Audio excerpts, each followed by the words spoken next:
Hi, everyone. My name is Keith Garrity, and I'm going to be interviewing my new friend Taylor McLaughlin today. We're doing this for the Project Forward out of the Sub 2 community. So I want to say thank you for coming today, Taylor, and I appreciate you being here. Yeah, absolutely. Thanks for having me on and picking me to be your battle buddy. Yeah, you're welcome. Yeah, this has been a lot of fun so far, and I think it's going to be a fun trip. hmm So I said we're here because of Project Forward, and could you tell us a little bit about what that is in your opinion?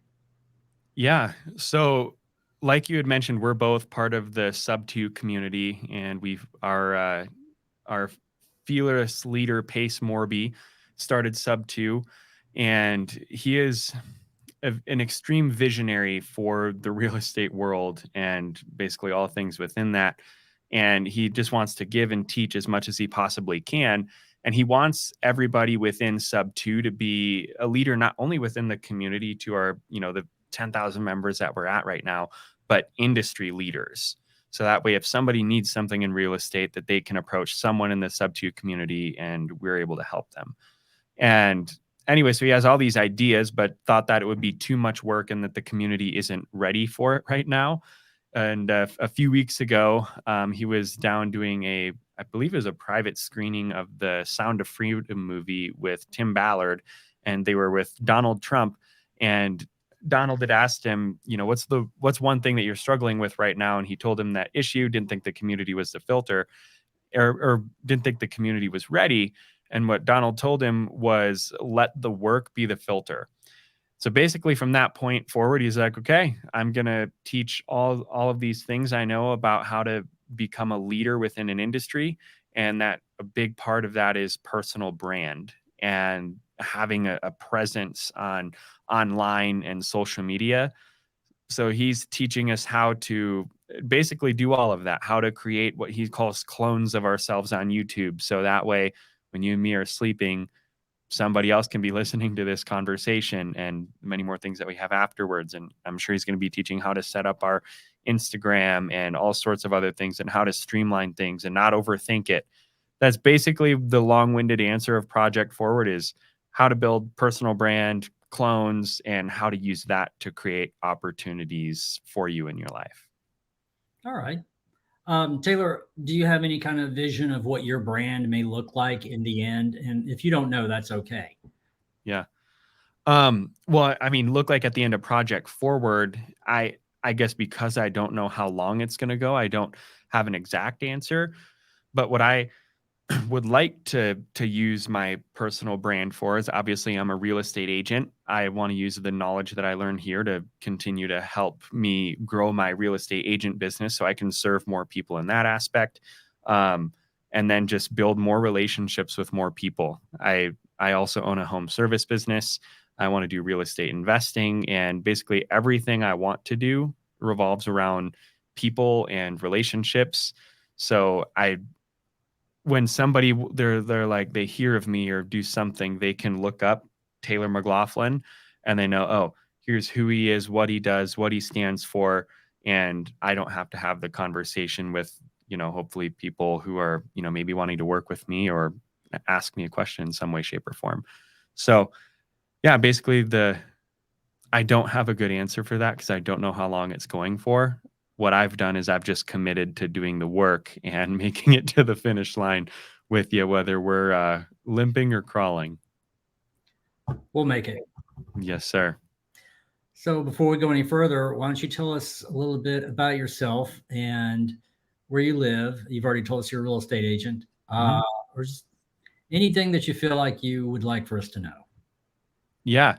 I mean, long story short, I grew up in Northeast South Dakota and fell in love with the sport of backcountry snowmobiling all through middle school and stuff. I thought I wanted to join the Marine Corps, and then I went on a backcountry snowmobiling trip and found out you could do that for a living. So I basically quit everything in life and wanted to go and be a pro snowmobiler. And I Right. ended up doing that and riding snowmobile at a pretty high level. I lived in West Yellowstone, Montana.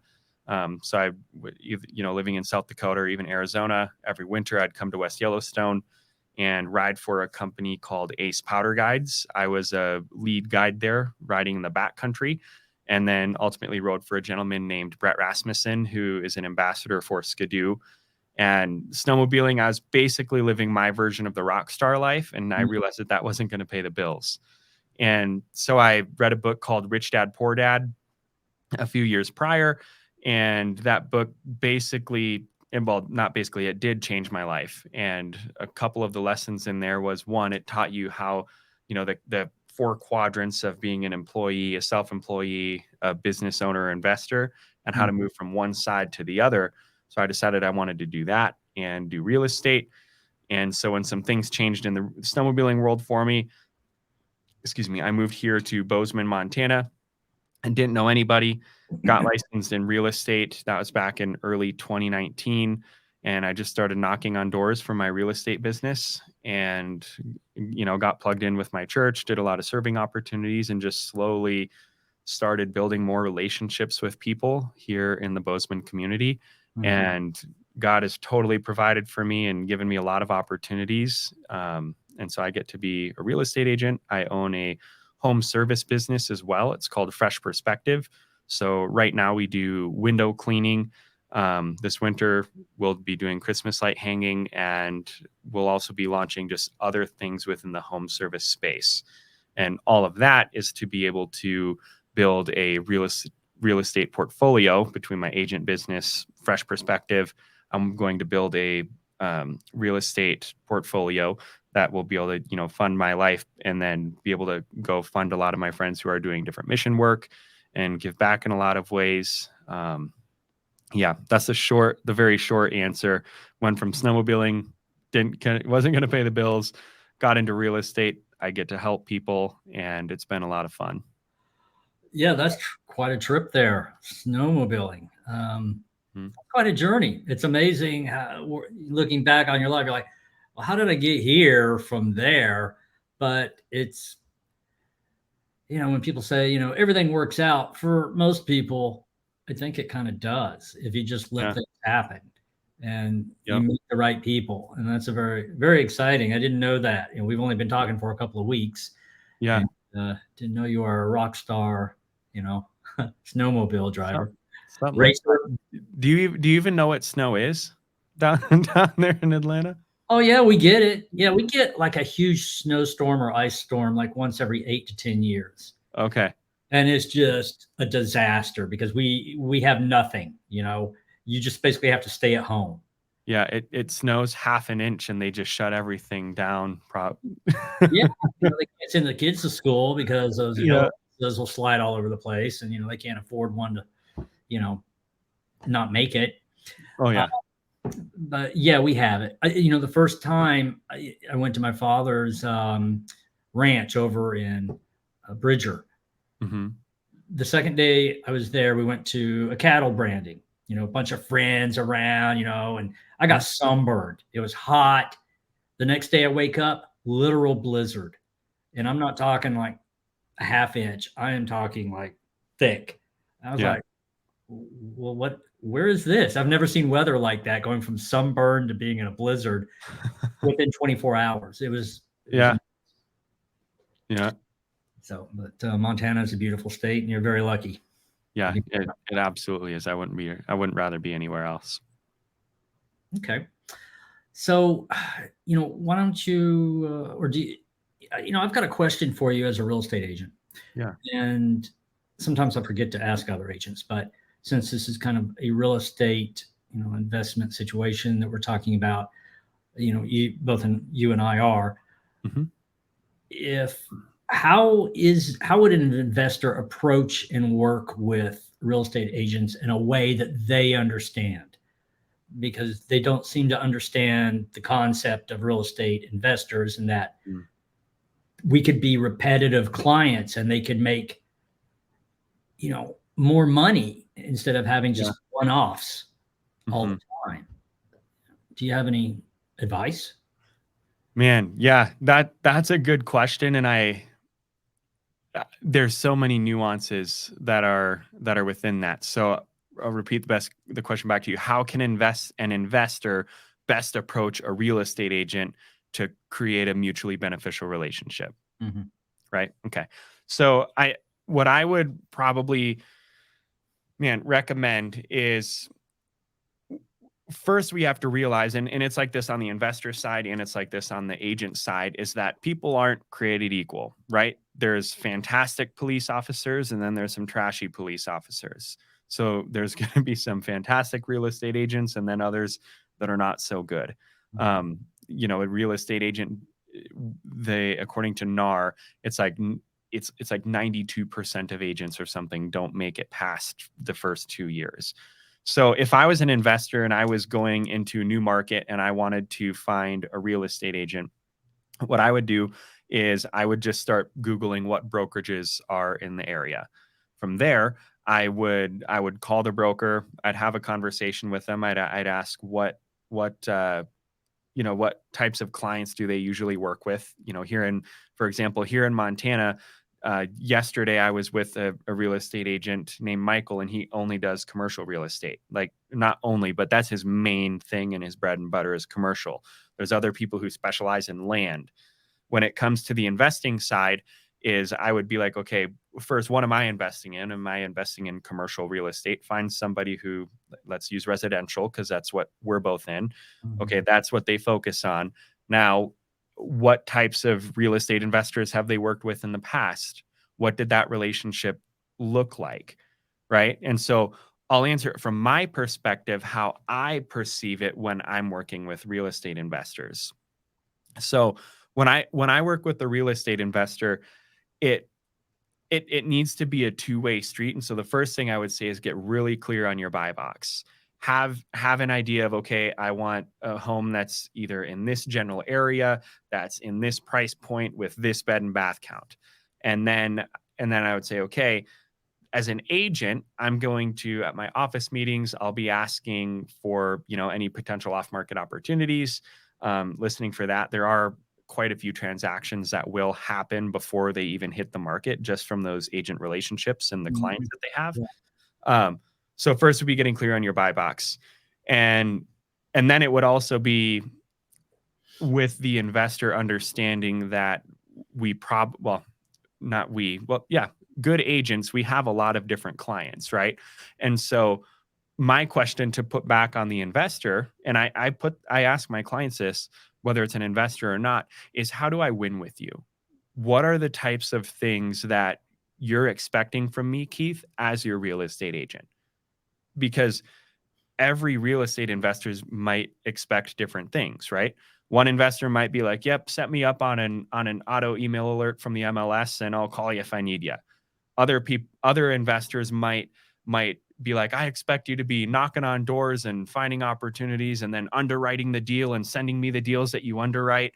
You know, like all of that. So I No. can't specifically, hey, here's the one size fits all.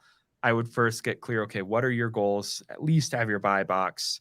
Call around the brokerages in a new market to see who are the producers and the movers and shakers in that area.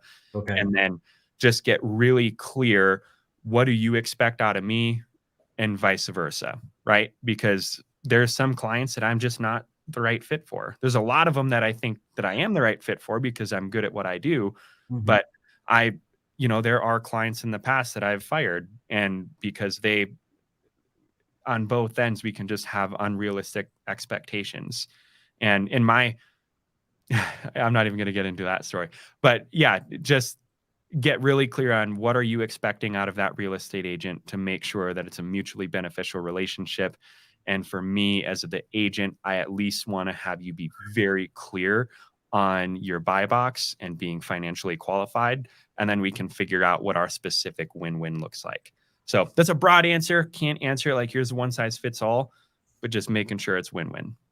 I think that's really good advice. I hadn't heard some of that before about calling the broker and then finding out who does what. I'm kind of with you. I don't do commercial. There is another investor that I'm friends with that does commercial. I'm not sure if he's doing anything right now because that whole sector is kind of, I don't know what's going on with it. I'm just not an expert at it. I Mhm. like single family homes and I haven't really had any experience with multifamily. I think Mhm. you might have like a duplex or two, something like that. Yep. Uh, but I think that's solid advice. I'm not sure how many agents would be happy doing all the work, like, finding, knocking on doors, comping. I'd be like, Yeah. how much am I getting paid? Yep. I better get a part of that equity to be doing Yeah. that. Well, and that's the thing is I've worked with several different investors who have all kinds of different buy boxes, and we just need to know, okay, me as your real estate agent, what do you expect out of me? Because some, we call it, and when we're in listing appointments, we'll call it, some agents do what we call the PPP. They put it on the MLS, they put a sign in the yard, and then they pray that it sells. That's it, Yeah. right? But the fourth P that they forget about a lot of times is actively prospecting. And in the real estate world, how important prospecting is. So there's a lot of things that I can do, but yeah, you just need to be really clear with your agent. And I'm also going to say the agents drop the ball too, and they don't ask enough questions of their clients to identify, okay, what do they expect out of me? Most of them don't have defined processes and all of that. And we'd already talked about a lot of agents there. The turnover rate's really high in real estate agent. And then the ones that do make it, like they get to retirement age, if they're in it for, the most of their career and they don't have rental properties, they don't have all that because they were doing everything the whole time. They never actually built a business. So Right. they do drop the ball. And so just overly communicate. I think that's said, whether we're given business advice or marriage advice, but communicate, know what you expect out of each other. Okay, that's good. Yeah, I've had some issues communicating with agents and letting them know kind of what I want, because I see agents all the time. And when I go to, say, I'm selling a property, there's the agent. Here's my card. This is what I do. Hey, if you find any homes like this, let me know. I never hear from any of them. I'm like, really? I'm sure agents don't come across some of the homes that, we get calls for, that are in really bad shape, but sometimes they do. And, they might be working with other investors, who knows? Well, and what you said, just going back to that, because you kind of wanted maybe help, is like, you'll give an agent your card and then be like, hey, here's what I want. Give me a call when you find that. Well, it's not like, when you find that, I'm like, this is kind of the environment that I work in. Mm-hmm. And, I tell them a little bit about the house that their clients are buying. Not the whole thing, just a little background on it. And say, I'm a repeat buyer. This is all I do. And, I'm looking for homes like this in this age with this many rooms and bathrooms, and this, like north of I-20. And, I don't go into a lot of detail, which I thought, that might be a little easier for them to digest, but it sounds like I need to actually start taking my buy box with me every time I go to a sale closing and hand it to them. I would do at least that, and then have them. But again, you don't want to work with a lazy agent either, because that can come back to bite you. But once you find somebody who you believe is talented, even grabbing lunch or a coffee and just going deeper into what your goals are and how you're going to help them. Because if somebody approached me and they're like, hey, I'm going to buy multiple homes with you, you can bet that I'm going to go to work for that. Mm-hmm. For example, in real estate, it's called a buyer broker agreement, meaning that you sign this agreement and you, Keith, have now selected me as your real estate agent. So when I'm meeting with clients, I sit down with, or potential clients at this point, I sit down with them for a buyer consult. I get to know them a little bit and we have a conversation. I'm like, okay, here's who they are.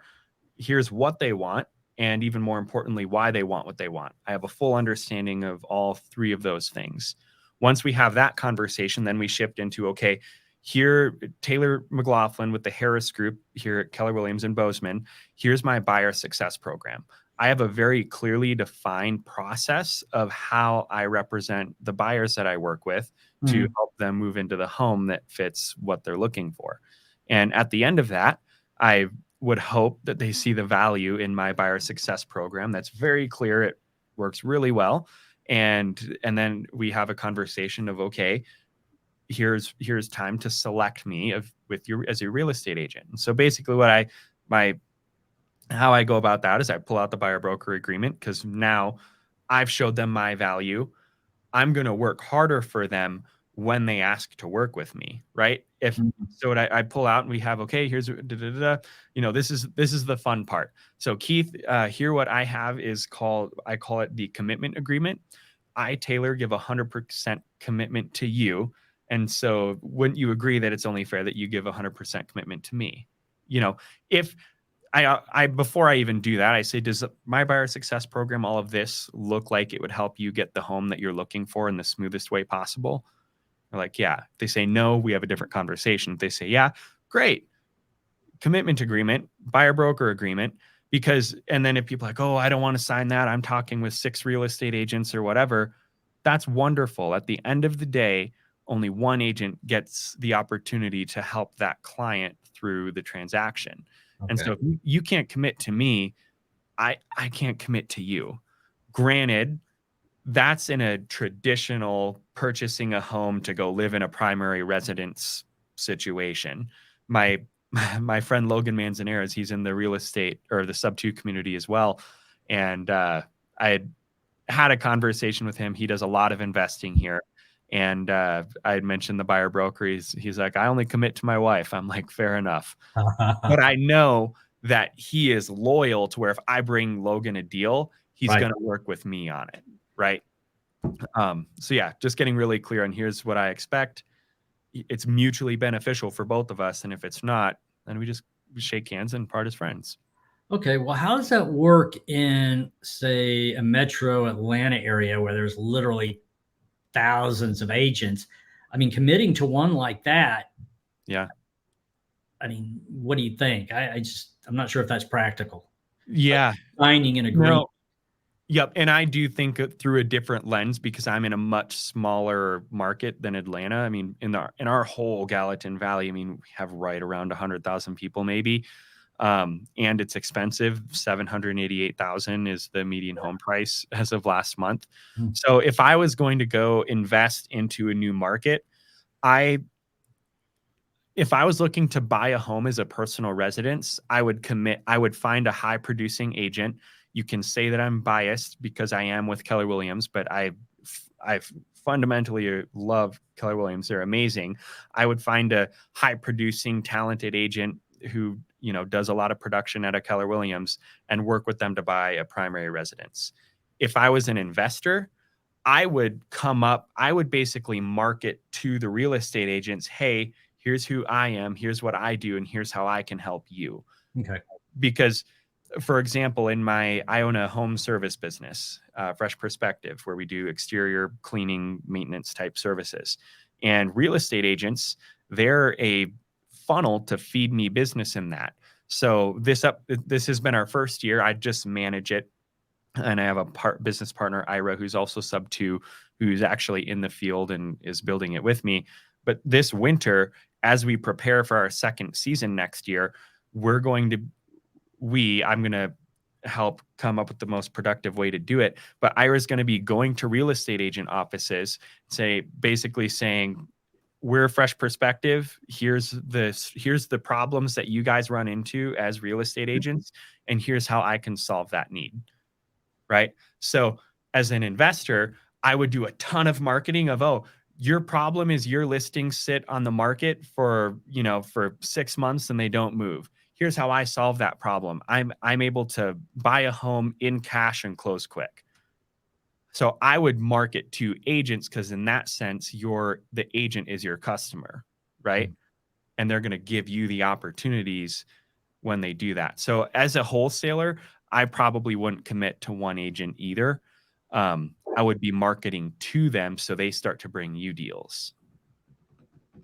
Okay, good. I was curious about that because I was like, I can't do that down here. But yeah, I think I need more outreach. I'm setting up a system that I got from Jamil for automated agent outreach. We'll see how it works. But I think I need to come up with something like maybe a nicer presentation I could put into a PDF and email or text to agents too, and maybe include it in that the system that I've got. I wish your Fresh Perspective was down here because I'm always looking for cleaners. Yeah. Uh, they're hard. They're hard to find. And then when you find them, they don't understand. I say like, okay, this is how we do it. We go from top to walls to the floor. Hmm. Dust, we clean. I'm just like, so, and I go in there and I'm like, look at this. You missed this. The fireplace mantle. I mean, wipe it. I'm like, there's dust all over it. Yeah. It's crazy. But those are not the biggest problems in the world. Definitely not. Thankfully. So, what you're into podcasting, and you understand the process. You were talking about that earlier, and I think some of the other people that may be watching this video, podcast in the future, might want to be interested in doing it. Could you give them a little information on perhaps how they could get going on it, or is it a little more advanced that we should kind of skip right now? No, yeah, like get going on a podcast. Like, what are the basics? What if somebody said, Yeah. hey, I want to do my first podcast in a week? Yep. So the first thing is, like, if you listen to Pace, what Pace said recently is when he gets invited onto a podcast, if it's audio only, he's not going to go on, right? He wants that to be working for him. So I would first recommend always do video podcast. Okay. You don't need to overcomplicate it. What is a podcast? If I define it right now, a simple definition of a podcast is one person having a monologue and recording it to put it up, or two people or multiple people having a conversation. Really basic. So if to not overcomplicate it, it can be as simple as us going and doing a Zoom call. You're on a computer and I'm on my cell phone, and we have a conversation. You record it and you upload it to YouTube. There's free sites out there that you can also download to upload it to places like Spotify or Stitcher or some of these other podcast streaming platforms. So if I was starting all over and I didn't have a huge budget and I needed to, but I knew that I wanted to commit to it, I'd probably do, kind of like what you're doing. You have a nice background. I would probably get a little bit of sound foam, which just helps. Yeah, just helps with like stuff not echoing. Because what you don't want to do is set such a high standard to where now you're not posting content and making a podcast, because it can get really discouraging. Like I already explained from my personal experience when we were having a conversation earlier, is like I made it to where to even put out one episode, it took like 15 hours of work. Oh man. That didn't on top of like, not only that, but I'm learning everything. So I just made it way too complicated. If you're wanting to start a podcast, get a cell phone or a computer, use Zoom or StreamYard, record the conversation, and then upload it. And then you can Google how to post a podcast audio online for free. And then you can find a way that'll strip the audio from the video and upload it to Spotify. It's really not that hard. It's pretty easy. And when you like to talk with people and you find interesting people to talk with, that makes it even easier.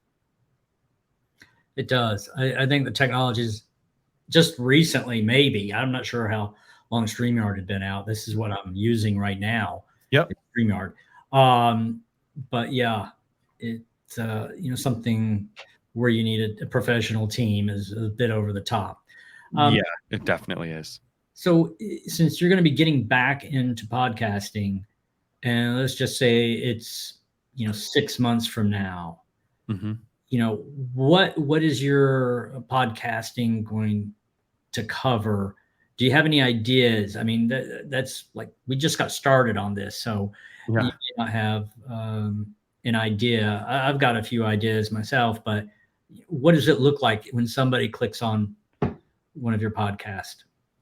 Yeah, well, so I'm going to have two podcasts. The first one is one that I started at the beginning of this year. It's called the TMAC Impact Show. I've been TMAC ever since I was in like second or third grade. And impact is an acronym for innovative, mindset being growth, philanthropic, action taker, community oriented and teamwork. So community oriented is in being involved with the local Bozeman community where I am, and then teamwork, like if you want to go far, go together, community. So the type of people who embody one of those traits usually embody many. And that's the type of person I want to be. And I want to surround myself with them. So I just love to have conversations with people. Who are they? How'd they get into what they're doing? And even more importantly, why are they doing what they're doing? So for me, I was doing it every other week. That's not sustainable for me right now at this level. So what I'm probably going to be doing is doing just one a month with another local person here in the Bozeman community, whether it's a restaurant owner or another small business owner, whatever it is. I just want to have conversations with people who are embodying those traits. I'll build more relationships with them, and hopefully we can be mutually beneficial in some way. And then the other one is going to be more of and that's going to be a bit higher production, not to what it was, but just a little bit higher than what my second one is going to be, which is going to be the Project Forward podcast. And maybe I'm going to combine them into two. I literally don't know, but the second one will be more real estate investing specific focused, where I'm having conversations with, other wholesalers, people who are doing gator lending, private money lending, investing into multifamily, things like that, because multifamily and development as well are the things that I want to do. So just having conversations with people and learning from their experiences and markets throughout the country. Yeah, that sounds really good. I'm going to try and keep my Project Forward. I don't know what I'm going to call it. Actually, I still got to get my YouTube it doesn't look right. I've got nothing on there except for that first one that we uploaded that was like 3 minutes long. Yep. Definitely real estate related, local real estate investors. I want to teach some Sandler training. I don't know if you've ever had that. That's fantastic. I took a really good course from Rehab Depot for renovation, because my process was just, let's wing it. And that's not a really good way to renovate homes. Not at all. So I've got a better process down, and I can control the outcome. I mean, you still find things you didn't expect. There are change orders, things like that. Yeah. I like to bring that to people, because that's one of the fears of people getting into real estate. And, I think everyone should learn real estate, even if you're a wholesaler, because at some point you might buy a house that you can only get, but you can't sell. So you need to renovate it, but you don't know anybody and what to do to prepare for that scenario in case that happens. Or, have you been in that situation before where you picked up a home and you're like, oh, or, hey, some of those properties that you have, rental properties, you had to go in there and probably do some work. Is that correct? Or were they just... And so my first one that I bought it in April of 2021. Crazy real estate market at that time. It was crazy for a long time around COVID. And there was four other offers on it. So 5 total offers on it. And we ended up winning. Fortunately, it was a foreclosure, which never happens here, but it was foreclosed on, and then it went to the live real estate market. So it was advertised at a low price, which brought in a ton of people, but nobody had lived in the home for 4 to 7 years. I forget. It was a long time. And some of the bedrooms were pink and purple. The downstairs bathroom looked like it had sauna wood, except they didn't have anything behind it. And there was all sorts of damage. It was disgusting. So we put a ton of sweat equity into the property. Before we finally were able to move in and have it be a home. I house hacked that one and did a joint venture. It's a full rental now, but it needed a ton of work. Yeah, I've seen the pink and purple walls too, and I've seen people paint their trim red. I don't know why. Yeah, that's weird. The things you see are just kind of mind blowing. Yep. They really alter your view of humanity sometimes. But yeah, I was doing a lot of that myself too. When the pandemic hit, some of the people that I was relying on, Uh-huh. they said, "Well, all this going on, we're staying at home." I'm like, "What? I've got these homes."